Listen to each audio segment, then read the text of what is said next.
Party का दामन थाम रहे हैं। मैंने दौड़ नहीं लगाई है, मैं बड़े आराम से आया। मैंने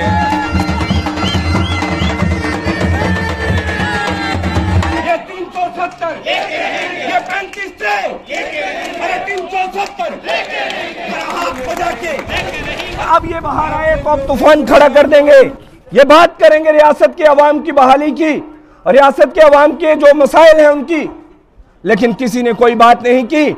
बहुत सारे लोगों ने सिर्फ इंटरनेट की बात की।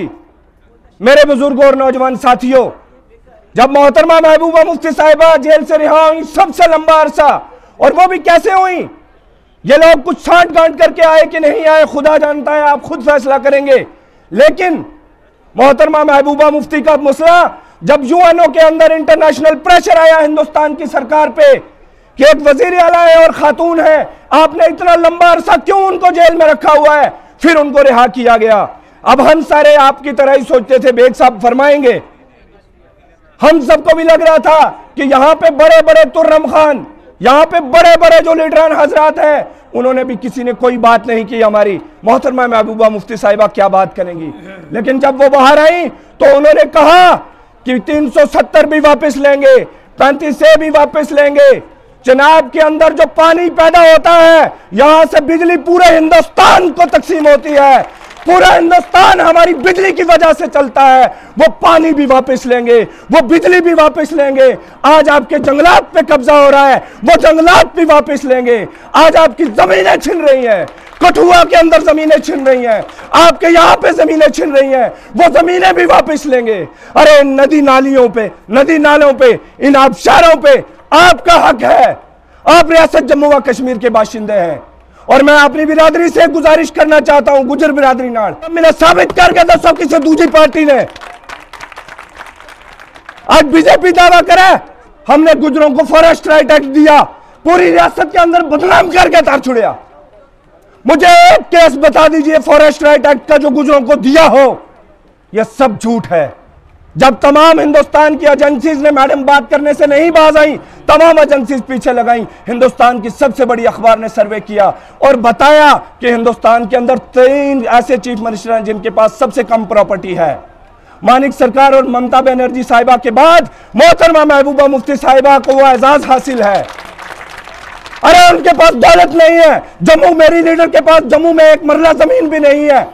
उनकी ताकत आप लोग हैं, उनकी दौलत आप लोग हैं, लेकिन आपके नाले, आपकी नदियां, आपकी नौकरियां, आपके हकूक तभी हासिल होंगे जब आप शाम साहब को मजबूत करेंगे, जब आप फिरदौस साहब को मजबूत करेंगे, जब आप पीडीपी को मजबूत करेंगे। और आखिर में एक गुजारिश करूं, अपनी गुजर बरादरी दूं आखिर में कि मेहरबानी करके जिड़ा तमना ये लम्मा था चिट्टा बड़ा प्यारा लगे, साबित करो, पूछो उन्होंने तमने किड़ो एक काम कियो। थारा जंगलात का कानून वास्ते पीडीपी ने बिल पेश कियो, थारा कठुआ में थारे ना कोई मसलो हो, पीडीपी ने उसके पर स्टैंड लियो।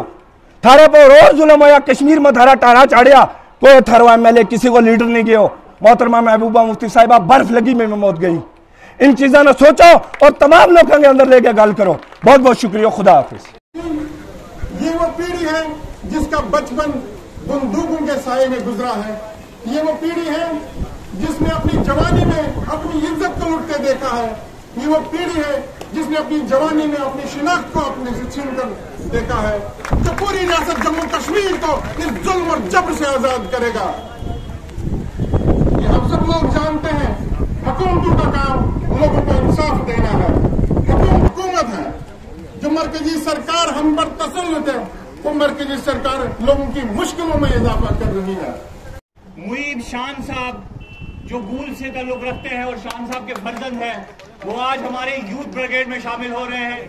एक मिनट, फेस कैमरे की तरफ, फेस इधर, फेस रिजेक्ट किया हुआ है। डिलिमिटेशन कमीशन कोई कमीशन नहीं है, ये बीजेपी का कमीशन है जिन्होंने जम्मू कश्मीर को तितर बितर कर दिया पूरी तरह से अपनी सीटों को कंसोलिडेट करने के लिए। और आपस में न सिर्फ मजहब की लड़ाई उन्होंने शुरू करी बल्कि इलाकों में भी लड़ाई डाली है, क्योंकि एक का इलाका दूसरे के साथ जोड़ के, दूसरे का तीसरे के साथ जोड़ के इन्होंने पूरी तबाही मचाई है। डिलिमिटेशन कमीशन पे हमें कोई यकीन नहीं है। We reject it totally. तभी हमने उसमें कोई पार्टिसिपेशन भी नहीं किया। हमने एक सवाल किया, आप दूसरा। मैम, आपने यहाँ पे बात की कि आने वाले दिनों में सिर्फ PAGD को मजबूत किया जाए, तो क्या हम ये जान सकते हैं कि जम्मू कश्मीर में PAGD मिलकर इलेक्शन लड़ेगी या फिर एक बार फिर से तफरीक का निशाना? नहीं, उसके बारे में भी हमारा डिसीजन नहीं हुआ है।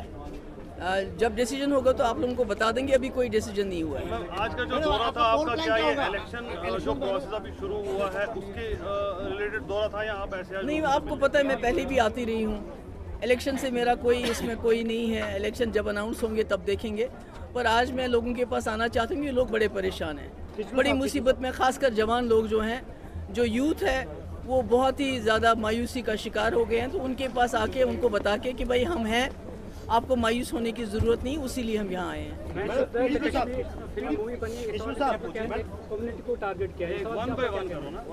देखिए, मैंने पहले भी कहा कि आपको याद है ठुकराई में कितने हिंदू मारे गए थे, छात्रों में, कश्मीर में कितने मुसलमान मारे गए, सैलां सुरनकोट में किस तरह मुसलमानों को मौत के घाट उतारा गया, कश्मीर में कितने कश्मीरी पंडित मारे गए। तो ये तो कोई एक कम्युनिटी हिट नहीं हुई, बल्कि सारे लोगों को मारा गया। पर अगर एक फिल्म बनती है, फिल्म के साथ हमें कोई गिला नहीं, पर जिस तरह बीजेपी के लोग इसको प्रमोट कर रहे हैं उससे हमें गिला है कि हम समझते हैं अगर बीजेपी ने इतनी मेहनत कश्मीरी पंडितों को बसाने के लिए, उनकी मदद के लिए की होती तो ज़्यादा बेहतर होता। मैडम, जब भी असेंबली इलेक्शन होती है आपके क्या स्ट्रॉन्ग पॉइंट होंगे, क्या बोल रहे हैं? नहीं, वो तो हम बैठेंगे आपस में, देखेंगे क्या पॉइंट बनाते हैं। डिलिमिटेशन के आप अगेंस्ट क्यों है? बिल्कुल क्यों है? क्या चाहते हैं? नहीं, ये तो डिलिमिटेशन कमिशन है नहीं, ये तो बीजेपी का कमीशन है। इसको और क्या बताऊं मैं। मैम, बीजेपी ने पिछले दिनों यहाँ प्रोग्राम किया, उन्होंने सीधा निशाना आप पर साधा कि ये एक और क्या करेंगे, और क्या करेंगे? सारा पैसा जो है वो 1-2 खानदानों ने खाया। 5 अगस्त के बाद सब कुछ साफ। देखो, मुफ्ती साहब पहले 3 साल चीफ मिनिस्टर थे, उसके बाद 10 महीना, मैं 2 साल, टोटल हमने 6 साल इस मुल्क, इस स्टेट का चीफ मिनिस्टर बने। तो हम क्या कर सकते हैं? मुफ्ती साहब को भी सब लोग जानते हैं, मुझे भी जानते हैं कि हमने क्या खाया है। तो मगर अच्छा है, बीजेपी वालों को पता है हम उनको टक्कर दे रहे हैं, हम उनके सामने खड़े हो रहे हैं, उनको बता रहे हैं आपने गलत किया है 370 हटा के, और उसको आपको सूद के समेत हम वापस लेंगे और इंशाल्लाह ज़रूर लेंगे। इसलिए डरते हैं हमसे, और क्या बोलते हैं। आपने कहा कि कश्मीर का मसला हल करने के लिए पाकिस्तान से बात करनी होगी, लेकिन भाजपा का कहना है कि हमें कश्मीर के नौजवानों से और उनके वहाँ के लोगों से बात करनी होगी। वो भी शुरू करें, वो भी शुरू करें ना। कम से कम अगर जम्मू कश्मीर के नौजवानों से बात करनी है तो वो कैसे, वो बंदूक के जरिए करेंगे बात? क्या जिस तरह रोज रोज मौतें हो रही हैं, जिस तरह रोज नौजवानों को जेलों में डाला जाता है, उनको तिहाड़ जेल और पता नहीं कौन कौन से, वो डायलॉग करने का तरीका है क्या?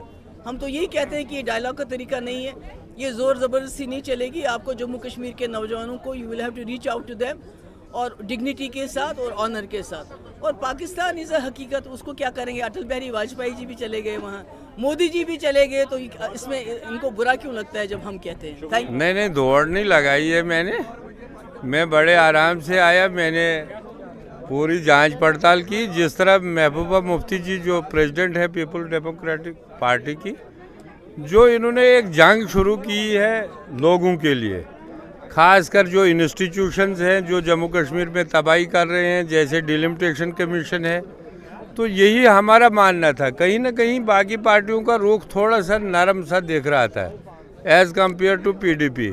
तो हम सनसनीखेज खबर है ये, अचानक कि आपका एक्सपेक्ट नहीं कर रहे थे लोग कि कैसे हिंदुस्तान में जो है कांग्रेस काफ़ी कमज़ोर हो रही है। तो आपको लगता है कि मौजूदा जो आने वाला इलेक्शन है, इंतखाबात हैं, उनमें जम्मू कश्मीर में भी कांग्रेस का ये हाल होने वाला है, तो इसलिए आप आए? नहीं, जम्मू कश्मीर में कांग्रेस का ये हाल होगा या नहीं होगा इस पर मैं टिप्पणी नहीं करूँगा। मेरा उधर भी साफ कहना था कि जो जम्मू कश्मीर में गुलाम नबी आज़ाद साहब को एक फ्री हैंड न दिया गया, क्योंकि गुलाम नबी आज़ाद साहब इसके कैपेबल थे, वो जम्मू कश्मीर के लोग भी उसको चाहते थे। जब कांग्रेस ने डिंग डांग पॉलिसी की उनको कोई रोल देने में, तो हमने सोचा आप जाओ, हमने खैर बात कह दिया।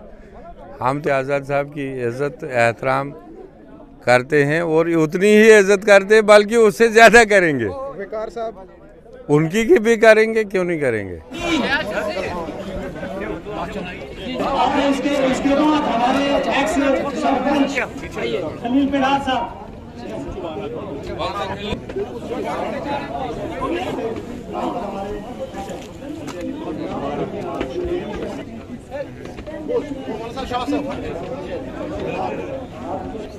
ये फारूक साहब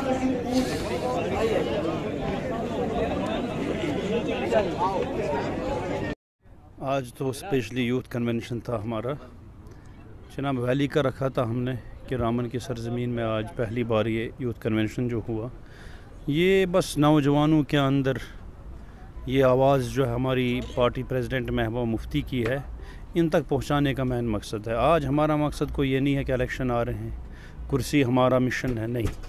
आज ये है कि जुल्म और सितम के ख़िलाफ़ आवाज़ किस तरह दी जाए, किस तरह लोगों को यूनाइट किया जाए, किसके लिए, खुद नौजवानों के फ्यूचर के लिए। इसलिए आज जो यहाँ पे अब कन्वेंशन हुआ, ये बहुत बड़ा कन्वेंशन हुआ, लोगों ने बड़ी सपोर्ट की और इससे लगता है कि वाकई चेंज जो है वो होने वाली है। नहीं, मेरा ये तो नहीं था कि हमें हिंदुस्तान में रहकर मुसलमानों को किसी पार्टी या ऑर्गेनाइजेशन से हिंदुस्तानी लेने की सर्टिफिकेट की ज़रूरत है, लेकिन माहौल इस तरह बनाया जा रहा है, मुसलमान को सेकंड सिटीज़नशिप के दर्जे से नवाजा जा रहा है, यानी उनको कंसिडर किया जा रहा है कि they are the second citizenship of India. इसलिए मेरा ये कहना था कि भाई हमने ऐसी जमातों के ख़िलाफ़ उठ खड़ा होना है जिनकी सोच जो है मुसलमान और हिंदुओं की लड़ाई करके इक़्तिदार पे काबिज़ होना है। इसलिए मैंने ये कहा था। जहाँ तक कश्मीर फाइल्स का है, कश्मीर फाइल्स तो आप जानते हैं ये इज़्ज़त नफ्स, मुसलमानों की इज़्ज़त नफ्स पे हमला किया गया है। कश्मीर फाइल्स के साथ अगर ये गुजरात फाइल्स भी बाहर निकालते तो बहुत अच्छा होता, लोगों के सामने जो है सच्चाई आया हो जाती। पैगाम है कि PDP की तरफ से कि भाई आने वाले इलेक्शन के लिए तैयार हो जाओ। अगर आज भी हम काहिली और सुस्ती का मुजाहरा करेंगे तो यकीन रहना कि हम फिर बहुत देर तक अपने नसीब को जो है कोसते रहेंगे। इसलिए ख़ास कर डिस्ट्रिक्ट रामन के नौजवानों से, ख़ासकर जो आपका गोंद और शंगलदान हमारे बनहाल के साथ मिला है, मैं इनको यही पैगाम दूंगा कि आप देखो कौन सा लीडर है जो आप घर घर जाकर आपको ये बेदार कर रहा है, जुल्म और सितम के ख़िलाफ़ लड़ रहा है। लिहाजा आप आने वाले वक्त में PDP के कलम और दवात को मजबूती से थामिए और अपना मुकद्दर जो है किस किस्म का शेर, तालीम के तेज़ाब में डाल अपनी खुदी को, जब ये हो जाए मुलायम तो जिधर चाहे उधर फेर।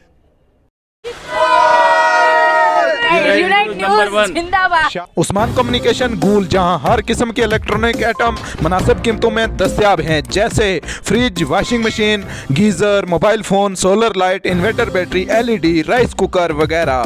तो देर मत कीजिए, गूल का मशहूर शोरूम उस्मान कम्युनिकेशन, मीन बाजार, गूल। अब संगलदान में कॉस्मेटिक की हर आइटम मुनासिब कीमतों में दस्तयाब है। याद रखिए, संगलदान का मशहूर शोरूम मनास कॉस्मेटिक, संगलदान।